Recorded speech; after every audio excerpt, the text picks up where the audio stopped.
Hey everyone, I'm Mac. I know I didn't post for a few days. I was just trying to feel a little bit better after. If you saw my last video, I was coughing a lot at the end, and I apologize for that. Um, I tried to do one last night, but I got home really late, and I was just really tired. But yeah, with Halloween coming up, I'm trying new different makeup styles. As you can see, I'm trying to be Harley Quinn. Didn't really turn out the way I thought it would. I mean, where did it go? I actually got this Harley Quinn makeup style from Spirit Halloween, and I can't find the. Let's see, is it still? Oh well, I'll tell you later. But anyway, with that being said, and Halloween coming right around the corner, literally, I actually finally got my Annabelle costume. So if I'm not as tired after Halloween, I might do a Halloween video in my costume. Like a lot of people do. So, anyway, let's begin our Florida tour. And I am still very upset that I can't find a lot in Kansas. Like, Kansas is one of the old southern towns and states. Like, there should have been a lot more than what I was able to find. Anyway, with that being said, if you take a stroll downtown in Tampa, you're more than likely to pass by the remains of old Tampa Book Company. You're also just likely to miss it at the stop between closed to the public for a few years. Well, years. Yet, if local lesson is to be believed, the shop may be home to more than just one memory. According to reports, the now defunct bookstore harbors the murderous entity of a mysterious top hat wearing ghost. Before it was a book company, the now abandoned building was home to the Richard Bennett Taylor shop, which was served all the city of Tampa strolling and alteration needs throughout the 1980s.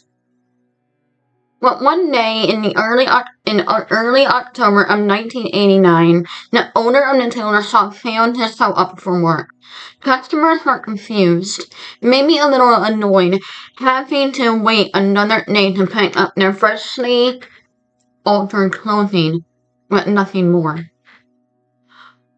All a week passed, then another. Customers were starting to get angry. By Halloween, it was clear that the owner and Richmond Bennett Taylor shop were never coming back. And the citizens of Tampa would have to take up with sewing themselves. Fortunately for them, not only were there various pairs of pants and prom dresses still inside the shop, but also were on the sewing machines, tailoring equipment, and Ethan cash register. Everything inside was completely untouched. The shop owners had truly vanished without a trace. As odd as the incident was, life went on. The building's landlord quickly found new tenants to form of David and Ellen Brown, a friendly New England couple with a passion for rare and unique books. The two parties struck a deal in which the Browns agreed to clean out the space in exchange for 3 months' rent forgiveness. With the space clean, the Browns were free to move in their vast collection of books, and Old Tampa Book Company was born. The Browns enthusiastically rose to meet the challenge of running their own business. David Brown has been collecting books since childhood and had amazed and an amazing, impressive collection of well over 4,000 unique titles. Meanwhile, Ella Brown had worked as a curator for over a decade. The two combined David's diverse collection with Ellen's creation experience to run a thriving, successful business.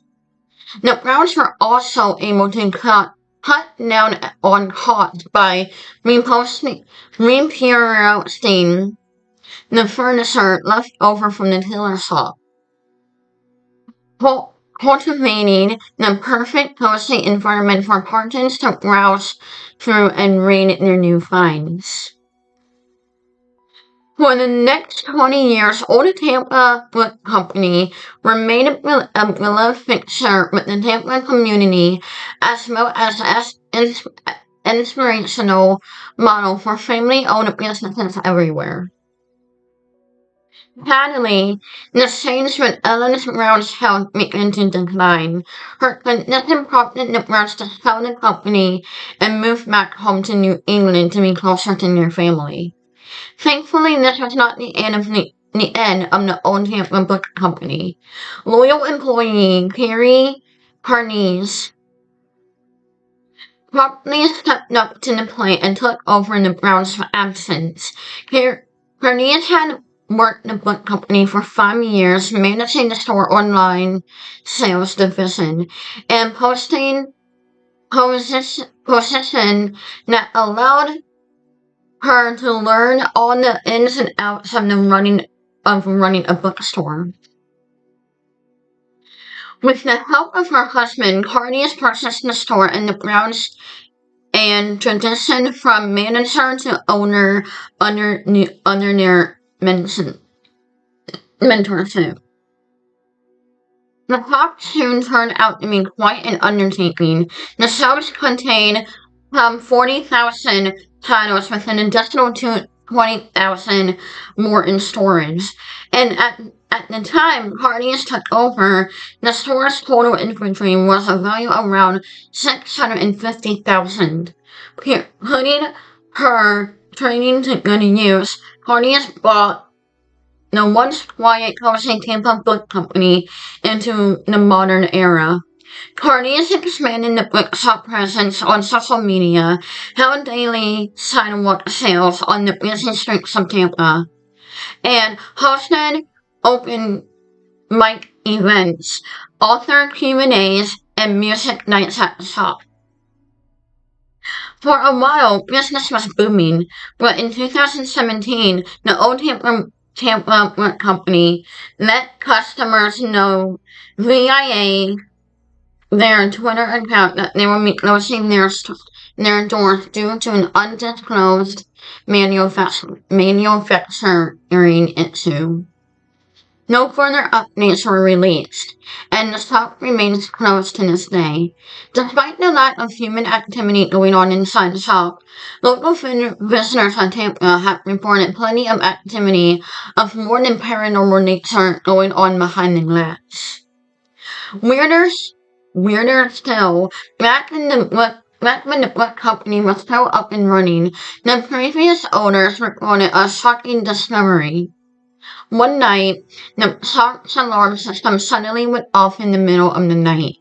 But when the owners arrived on the scene, they discovered that although the windows had been broken, nothing was missing from the shop. Even the cash register remained untouched. The only thing noticeably out of place was a pair of rusty old scissors lying in a pool of blood in the middle of the floor. The owner talked the incident to a burglary attempt gone wrong, but that still didn't explain why nothing was taken from the store. Who stopped the thief? Who has stopped the thief? The case remains unsolved to this day, but But the rumors continued to circulate. Some paranormal enthusiasts believed that it was the apparition of a tall man in a top hat served as some sort of otherworldly guardian of the shop and its residents, who somehow scared away the thieves. Others believed that others believed that perhaps one of the thieves died in the struggle of the outside scene of the crime, and that the well-dressed phantom is actually the thief himself. The former former theory seems the more likely, as the body was never found to corroborate the second. The first theory is given more credit by the fact that the old Tampa company previous owners would caution an unearthly presence inside the shop long before the incident occurred. According to Carrie Carnese, she never liked working in the shop alone after hours. Despite working there for years, she claimed that she always got an eerie feeling sitting among the stacks and stacks of old books. Almost as if she could feel the presence of their owners, Pat's radiation from the pages. Her mentor, Ellen Brown, shared the story with her just before departing that she didn't exactly abate these fears. According to Ellen, she never enjoyed working late either. She always had a strange feeling that someone was watching her, especially after hours. One night, Ellen worked late into the night, completely recognizing the entire store, only to return the next morning and finding all of her hard work undone. It's their guess that Lois doesn't appreciate the Dewey Decimal System. Ellen remarks to Carrie, feeling thoroughly spooked by the incident, Carrie avoided further recognition of forts at all costs. Recognition, what? Although the store is now abandoned, grave visitors have still encountered a peek in its dusty windows to see if they can catch a glimpse of the mysterious top hat wearer wearing notes of the old Tampa Bay company. According to Woman's particularly frightening report, the ghost of a mysterious top hat wearing ghost haunts the abandoned shell of the old Tampa Book Company. The woman claims that while walking through downtown Tampa one night, she noticed something strange in the window of the shop. Puzzled, the woman leaned in for a closer look. Behind the smudged, dusty glass of the Nipponary building stood a figure of 7-foot tall man, wearing a dark suit and a top hat. Assuming it must have been some kind of mannequin, the woman didn't think much of it at first, until the mannequin moved. When she thought it was a lifeless plastic figure, suddenly reached its pale white hand out toward her and fixated in an eerie smile. The woman shrieked and ran as far away from the shop as she could without looking back. As unbelievable as the story may seem, this woman is far from the only passerby reporting mysterious top hat wearing ghosts. Tourists new to the area and long-time locals alike have often made similar reports of finding a tall, well-dressed man watching them from the windows of the old book company. Whatever attempts are made to verify these reports, the man mysteriously vanishes without a trace. So, the old book company, I would definitely go. And if I could, I would go inside and investigate. I do have family in Tampa, but I don't know how far from Tampa. I think they actually live in Destin, and I'm not good with just distances. So if you guys live in Tampa and know where, and if you guys live in meh. If you guys live in Destin and know where Tampa is, please let me know because like when I'm there, I'm visiting my cousins, and location doesn't mean anything to me. I'm just visiting my cousins. So anyway, thank you guys for watching my channel and video. Please remember to like, comment, and subscribe. And as always, I am Haunting Girl, and I'll spook you later. The paranormal is my playground. And until next time, pleasant dreams.